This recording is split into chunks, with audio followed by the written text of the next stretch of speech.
It's wonderful to be back together virtually online. As Bas mentioned, I'd like to just speak briefly, touch on fear. How can we truly live our life or truly begin Zen practice if we are afraid? As you all know, this fear can really propel or increase the endlessly going around and around the mental patterns that we may fall into and get out and then fall into again.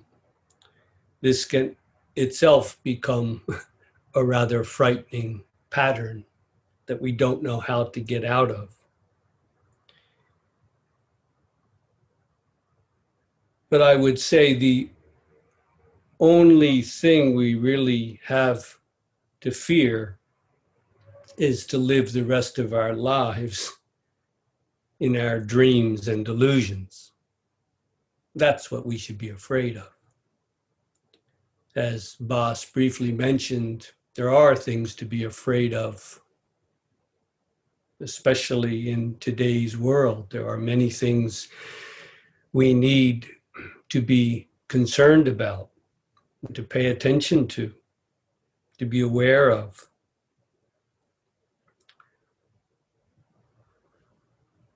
But if we practice properly, if we practice with all humility, with patience,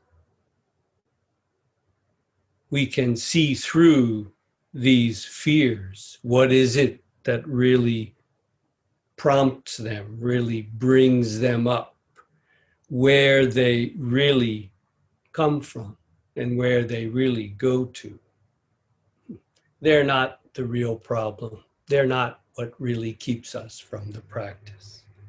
If we live our life in accord with this practice, in other words, we don't just sit on the cushion for a while and then get up and do something else, but really live our life in accord with this practice, fears cannot help but dissolve. I've already spoken recently about the importance of the practice being constant, not just something that we do for a while and then get up and do something else. If that's the practice, it's not practice at all. You're wasting your time. The practice has got to become constant.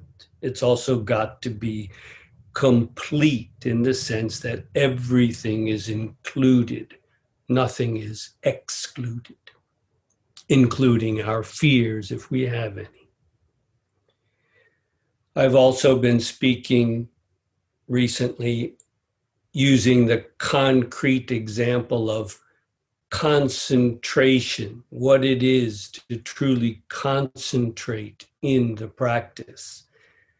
That it's not just a matter of turning our attention from one thing, perhaps our scattered mind or some fears that we are thinking, our attention to concentrate on something else, like a koan or our breath or the sitting itself. This is not Zen concentration.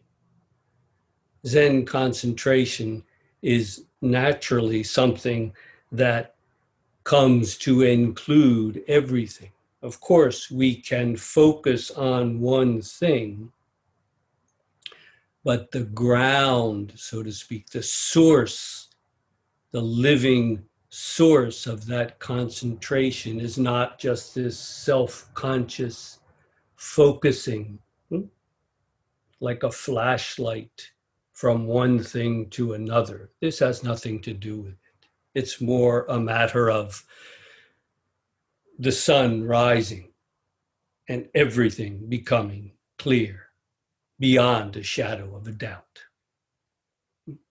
This is what the concentration is if we are truly practicing.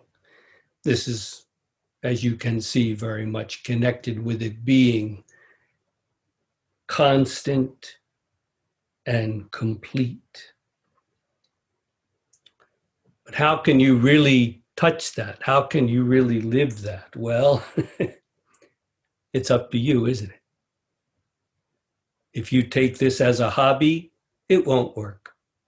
If you realize that this is what must be done in this life, it will be done.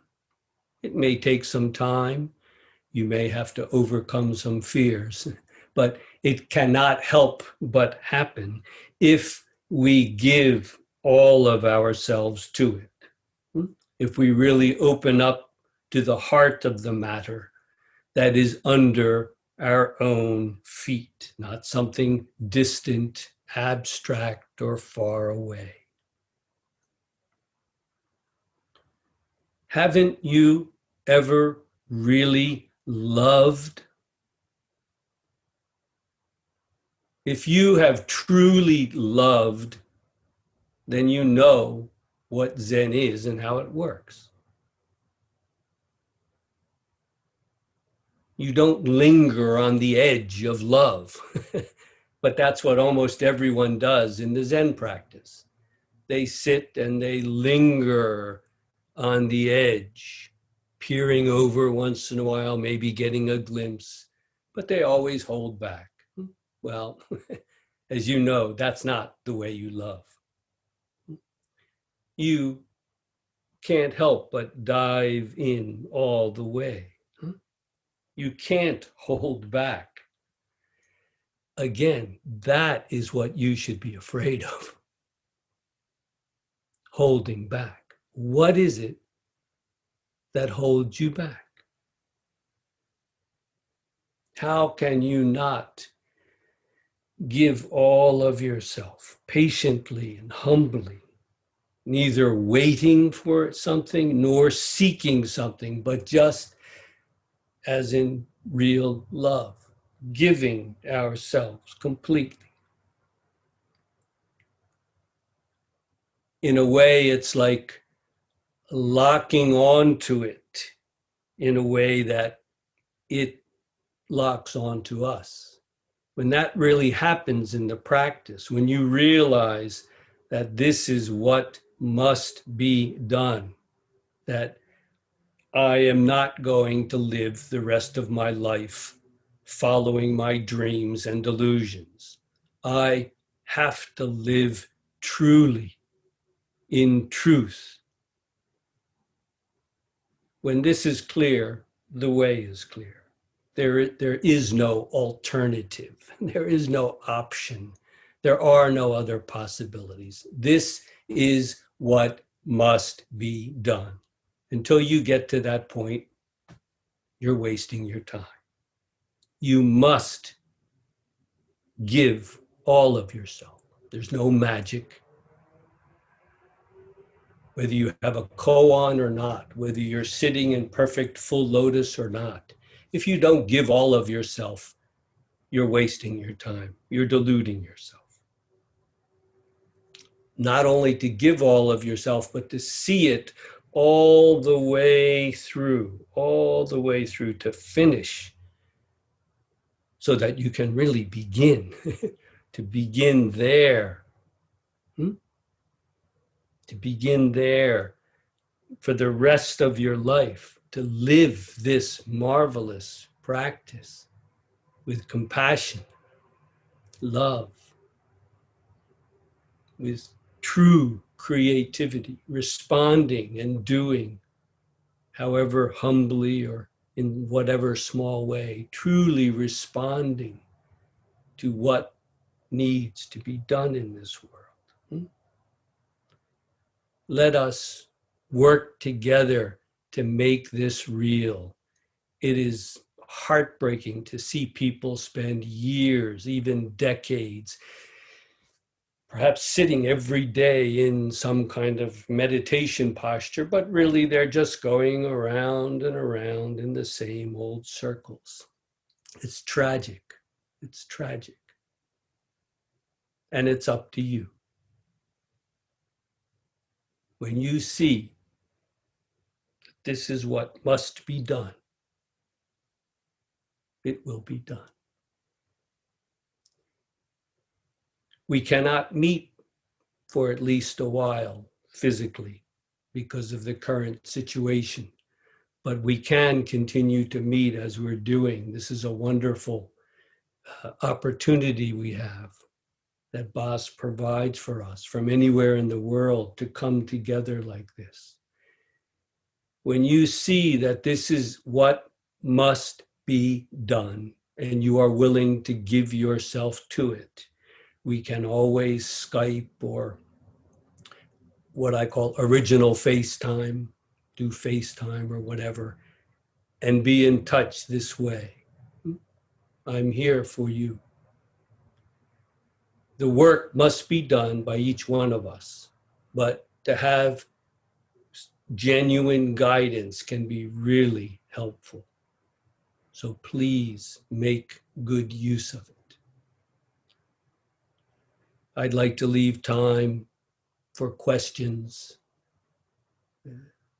So thank you all for listening so intently, and BOS, thank you for this opportunity.